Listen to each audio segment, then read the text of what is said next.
Lahat tayo nangangarap ng masaganang buhay, yung tipong hindi na iniintindi ang utang, hindi nag-aalala ng kung sapat ba ang sweldo at may oras ka para sa pamilya mo.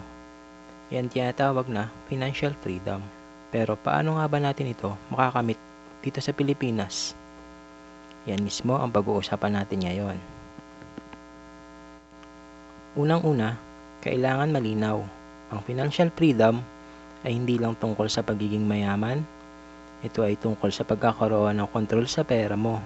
Ibig sabihin, hindi ka utang ng utang. May emergency fund ka, may investment ka, at may oras ka para gawin ang mga bagay na gusto mo. Sa madaling salita, ikaw ang boss ng pera mo at hindi ka baligtara nito. Bago ang lahat, mindset muna. Kung iniisip mo na sakto lang ang kinikita mo, wala kang maiipon, hindi ka uusad.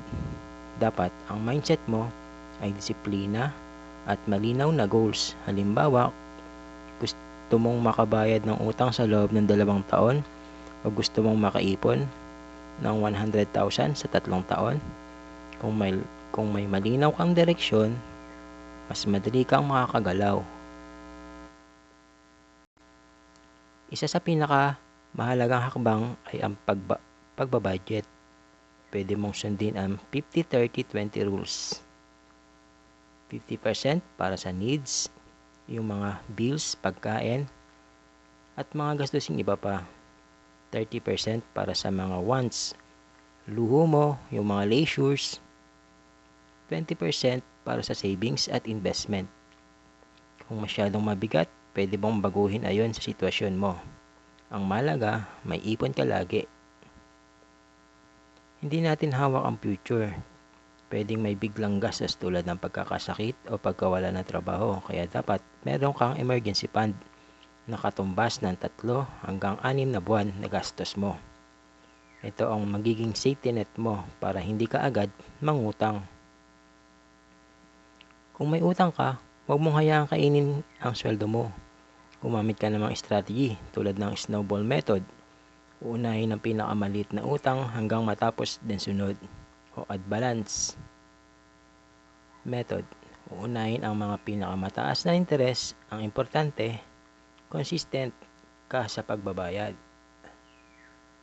Kapag may ipon ka na at bayad na ang mga utang mo, next step ay investment. Dito, lalaki ang pera mo. Habang natutulog ka, pwede kang magsimula sa stocks, mutual funds, MP2 ng pag-ibig o kahit small business.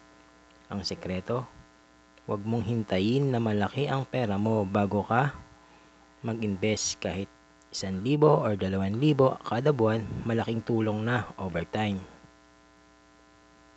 Para sa tunay na financial freedom, huwag kang umasa sa isang income source lang. Maghanap ka ng mga side hustle mo. Pwedeng online freelancing, maliit na negosyo o content creation. Mas maraming income, mas mabilis mong mararating ang financial freedom. Kaya kung gusto mo maging financial freedom dito sa Pilipinas, tandaan ang steps. Ayusin ang mindset, mag-budget, gumawa ng emergency fund, bayaran ng utang, mag-invest at maghanap ng extra income. Hindi ito mangyayari overnight, pero sa consistent na disiplina, siguradong mararating mo rin ito. Simulan mo na ngayon dahil ang best time para magplano para sa future mo ay today. Kung nagustuhan mo tong video na to, huwag kalimutang i-like, i-subscribe at i-share para mas marami pa tayong matutulungang Pilipino. Salamat sa panonood at good luck!